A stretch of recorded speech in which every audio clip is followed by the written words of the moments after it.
यशोमती मैया के नंद लाला। भैया बहुत पीड़ा हो रही है मैया। हाँ नन्ना, तू घर चल, मैं तुझे औषधि लगा दूंगी। हल्दी का लेप लगाऊंगी ना, झट से ठीक हो जाएगा। चल चल।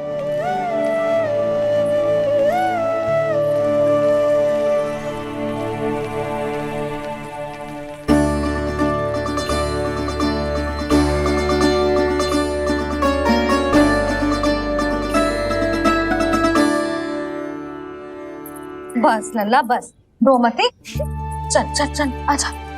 अभी औषधि लगाऊंगी ना, तेरी सारी पीड़ा लुप्त हो जाएगी। आजा आजा, बैठ जा लल्ला। अभी आई मैं। हाँ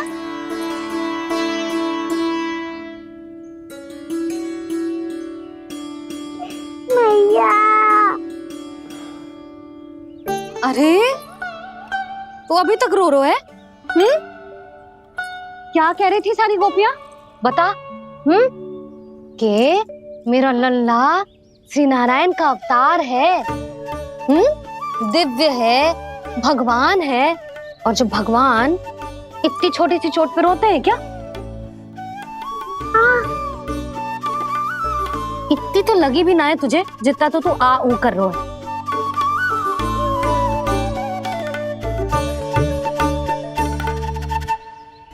आओ ना, करूंगो। आप ऐसा दुलार थोड़ी करोगी। ओहो, वृंदावन का गौपालक जो इतनी छोटी सी चोट पे रोता है ना? गोप बालकों का मुखिया इतनी छोटी सी चोट पे रोता है? मेरा लल्ला तो सबसे शक्तिशाली है। इतनी छोटी सी चोट तो क्या, बड़े बड़े राक्षसों से भी ना घबराता है। हाँ, एक बार में सबको समाप्त कर देता है कि ना? हाँ मैया, यदि कोई राक्षस वृंदावन की ओर तेरी दृष्टि करके आएगा तो सबसे पहले कान्हा को सुरक्षा में खड़ा पाएगा। फिर चाहे जो बाल बन के आए या बगुला बन के।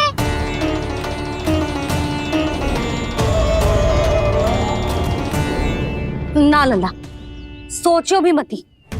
वृंदावन की सुरक्षा करना तेरा दायित्व ना है। तुझे और कोई संकट का सामना करने की आवश्यकता ना है। अभी तो मेरी पीड़िता का हरण कर रही थी, अचानक से क्या हो गया मैया को?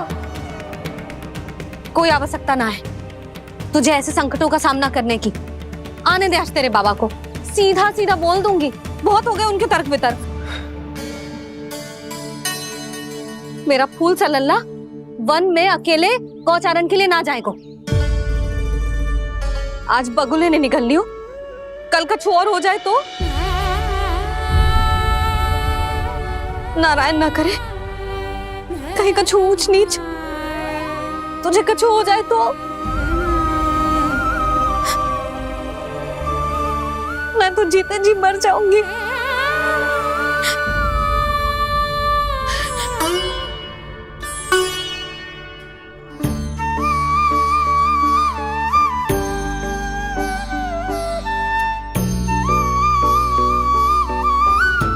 वीर लल्ला की वीर मैया इतनी सी बात तो रोती है क्या? क्या करूं कान्हा, तुझे ऐसे बार बार संकट के मुंह में जाते हुए ना देख सकती मैं। तो फिर मैया मैं वचन देता हूँ, आज के बाद मैं गौचारण के लिए तभी जाऊंगा जब आप आज्ञा दोगी। पक्का? छल ना करेगो ना मेरे साथ? मैंने कब छल करो मैया? अच्छा ठीक है, ना करूँ छल। यदि आपसे पूछे बिना बाहर निकलो तो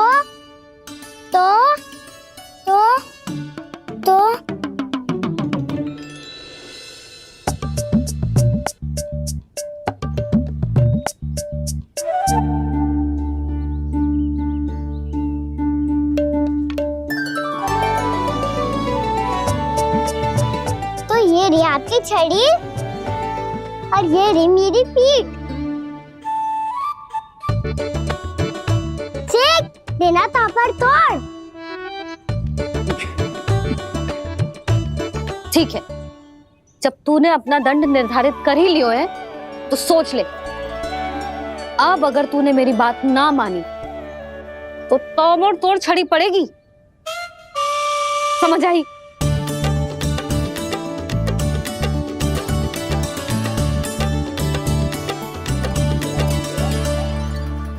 अच्छा ही है कि कान्हा कुछ दिन घर ही रहे। आज वन में जो हुआ है अवश्य कंस ने ही करवाए हुए वो सब।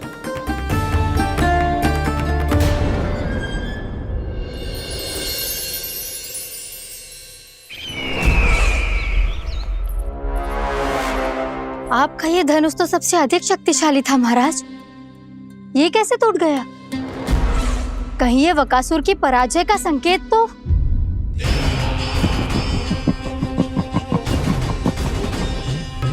प्राप्ति, लगता है तुम्हें शुभ समाचार मिला नहीं। उस बकासुर ने उस विष्णु अवतार को जीवित ही निगल लिया है। अरे अब तक तो उस नन्हे से बालक को पचा भी चुका होगा वो। उसके तन में रक्त बनकर वो विष्णु अवतार और उसकी शक्तियां दौड़ रही होंगी। क्षमा कीजिए महाराज। क्षमा कीजिए, इस अशुभ से मुख से शुभ समाचार आने दो। माथे के बल को ढीला करो, चेहरे पर मुस्कान लाओ और कहो, महाराज, वृंदावन में मातम फैल चुका है। मैं ऐसा ही करता महाराज, यदि सूचना सत्य होती तो।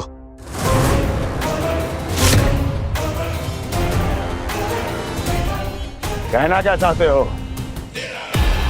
एक क्षण में सूचना उगलो, अन्यथा मेरा योद्धा बकासुर विष्णु अवतार की तरह तुम्हें भी जीवित निगल जाएगा। आने दो। बकासुर मारा गया महाराज, बकासुर मारा गया महाराज, बकासुर मारा गया महाराज। बकासुर मर चुका है? असंभव। असंभव। बकासुर ने उस बालक को निगल तो लिया था, पर उसकी सुरक्षा करने के लिए सभी देवता वहां प्रकट हो गए, पर फिर भी कोई बकासुर का सामना नहीं कर पाया। और फिर क्या हुआ? वो बालक स्वयं ही बकासुर के उदर से बाहर आ गया और उसकी चोंच तोड़कर उसकी हत्या कर दी।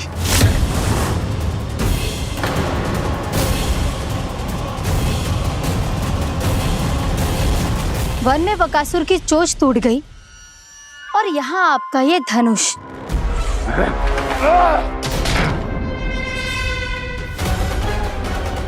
केवल नहीं टूटा तो आपका ये भ्रम महाराज। क्षमा कीजिएगा महाराज, आपका भ्रम टूटना आवश्यक है। आवश्यक है आपको यह आभास होना कि उस विष्णु अवतार को पराजित करने के लिए आपके साधारण योद्धाओं में वो सामर्थ्य नहीं है। अच्छा सर, उतना तृणावर्त, बकासुर, ये सब साधारण नहीं थे प्राप्ति, साधारण नहीं थे। फिर तो ये और भी अधिक चिंता का विषय है महाराज, क्योंकि इसका अर्थ तो यही हुआ कि वो विष्णु अवतार कुछ अधिक ही असाधारण है और उसका सामना करने के लिए और उसे मिट्टी में मिलाने के लिए आपको एक ऐसे अस्त्र की आवश्यकता है जो उसके सामने ना झुके और ना ही टूटे।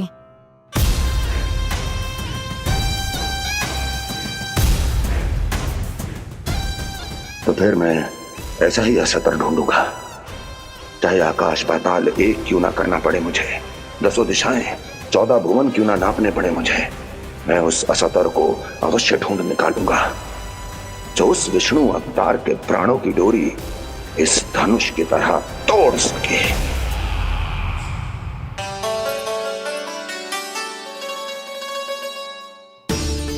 कंस मामा ने मैया को वचन दिया है कि जब तक नहीं चाहेंगी मैं वन नहीं जाऊंगा, इसलिए आप मुझे मारने के लिए कोई शक्तिशाली असुर ढूंढने में व्यस्त रहो। कुछ दिन तब तक मैं व्यस्त रहूंगा अपनी मैया की सेवा करने में।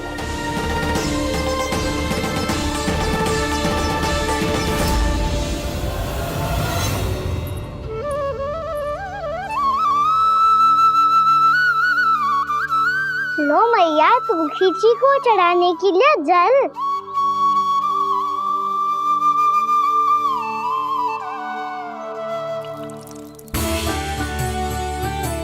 लो मैया, और आटा।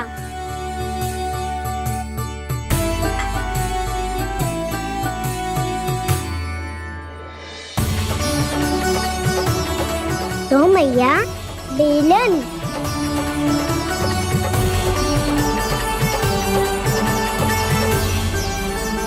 ले तनिक खा ले। ओ मैया, भूख ना लगी है। बिना भूख के खाने से क्या लाभ? और तेरा जब पेट तो कह रहा है कि उसे भोजन चाहिए। और लाभ कैसे ना है लल्ला? भोजन का लाभ है ना, तन को पोषण मिलेगो, स्वास्थ्य बनेगो, जे तेरी भुजाओं में शक्ति आ जाएगी ताऊ के जैसी, ताऊ से भी अधिक। तेरे जे केस भी लंबे हो जाएंगे। सच्ची मैया? सच्ची। माप के देख लियो नित्य दिन। तनिक खा।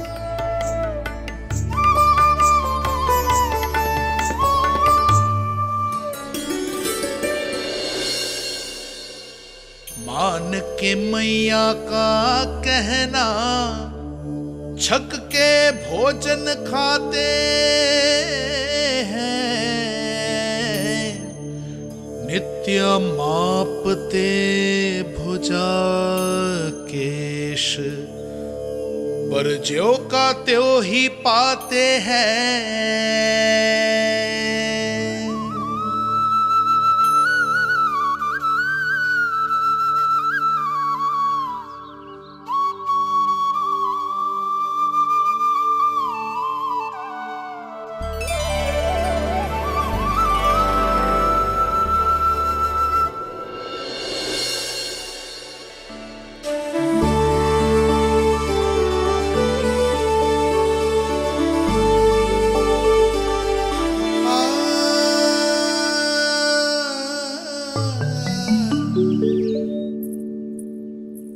ले लल्ला, फल खा ले। ना, मुझे ना खाने फल वल। क्यों? लंबे केस और शक्तिशाली भुजाएं ना चाहिए? व्यर्थ है ये सब। पिछले 10 दिनों से देख रहा हूँ, ना केस लंबे हुए हैं, ना भुजाएं शक्तिशाली बनी है। 10 दिन में का चुनाव होने वाला। 10 सप्ताह ऐसे खाएगो ना, तब जाके कछु बदलाव दिखेगो। समझ आई? चल अब खा ले। वैसे भी मुझे बहुत सारी तैयारियां करनी है आज। इसीलिए मैया, एकादशी के व्रत के लिए लल्ला। सुनो जी, सारी सामग्री आ गई? हाँ, तुमने जो कही थी सब ले आए हूँ।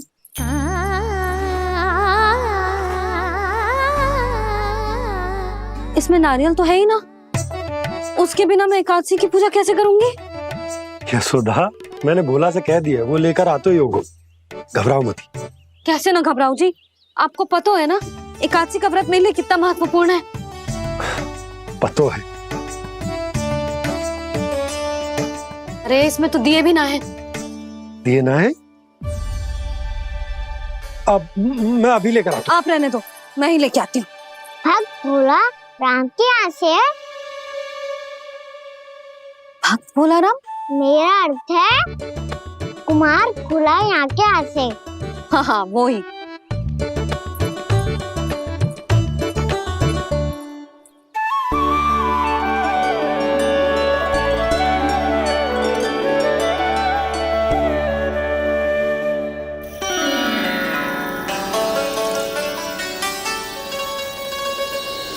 श्री हरि, श्री हरि, मेरे श्री हरि।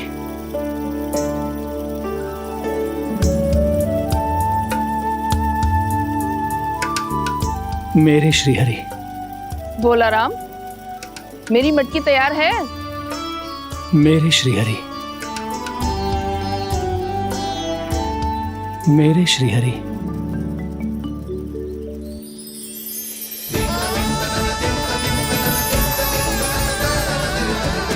भोला राम,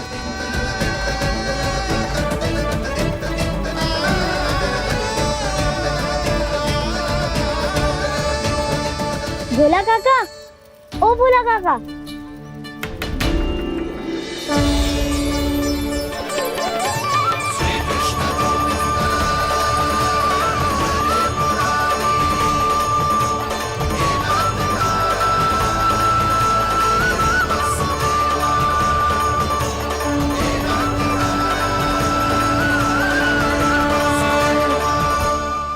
अरे श्री हरि प्रसन्न हो गए, मेरे श्री हरि आ गए, मेरे भगवान आ गए, मेरे श्री हरि आ गए, मेरे भगवान आ गए, मेरे श्री हरि आ गए, मेरे भगवान आ गए, मेरे श्री हरि आ गए, मेरे भगवान आ गए, मेरे भगवान आ गए, मेरे घर मेरे भगवान आ गए।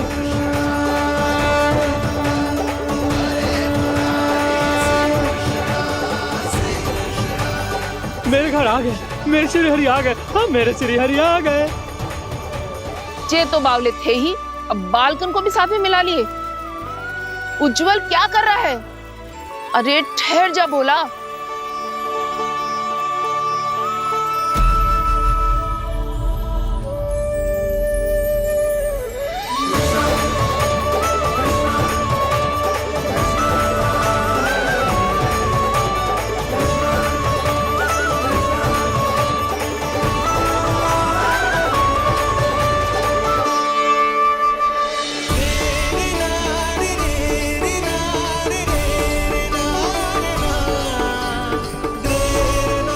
प्रेम से बुलाओ, आएंगे हरि भी।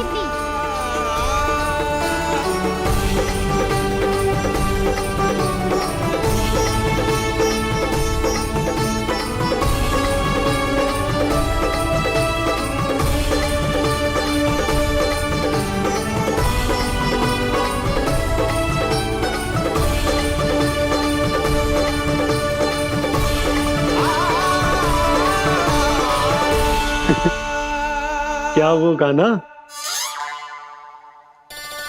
किसकी धुन में झूम रहा तू? निर्मल निशा भक्ति की धुन में।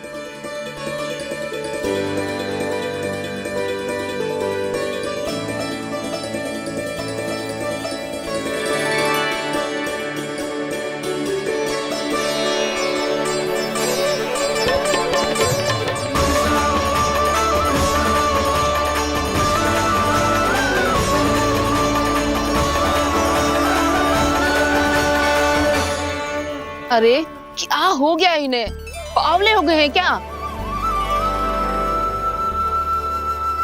ठहरो, कोई आवश्यकता ना है ऐसे बावलों की तरह नाचने की।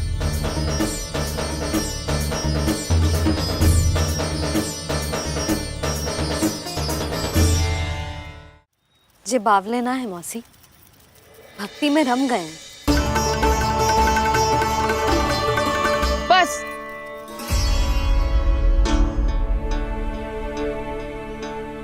हम सब कब से खड़े हैं यहाँ, पर तुम्हें कुछ ध्यान ही रहा है।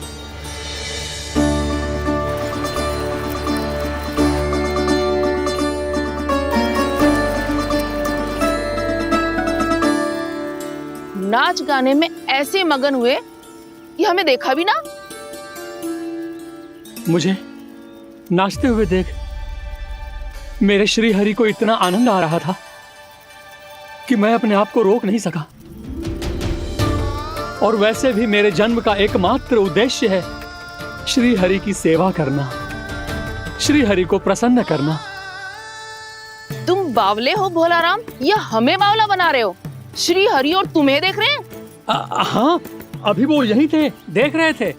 भोला काका, आपने भी ना अति कर दी। अब हमें भी बताओ तनी, कहाँ थे श्री हरि?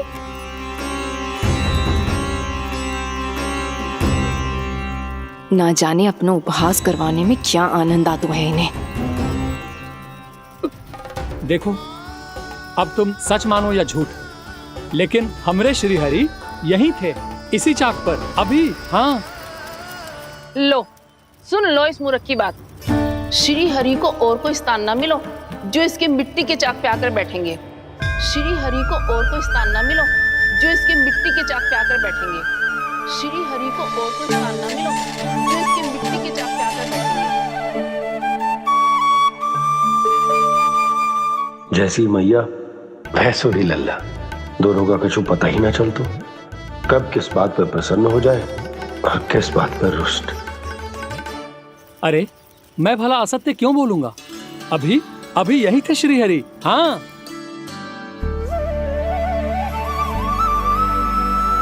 हाँ, जैसे श्री हरि को तो कोई कार्य है ही ना, वो तो आतुर होके बैठे रहते हैं कब तुम हरि हरि बुलाओ और वो दौड़े चले आए।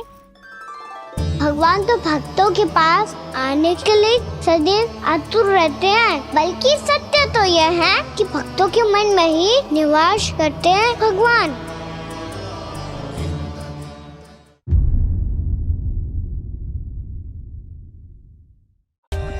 For more updates, subscribe to our channel, click the show links and enjoy watching the videos.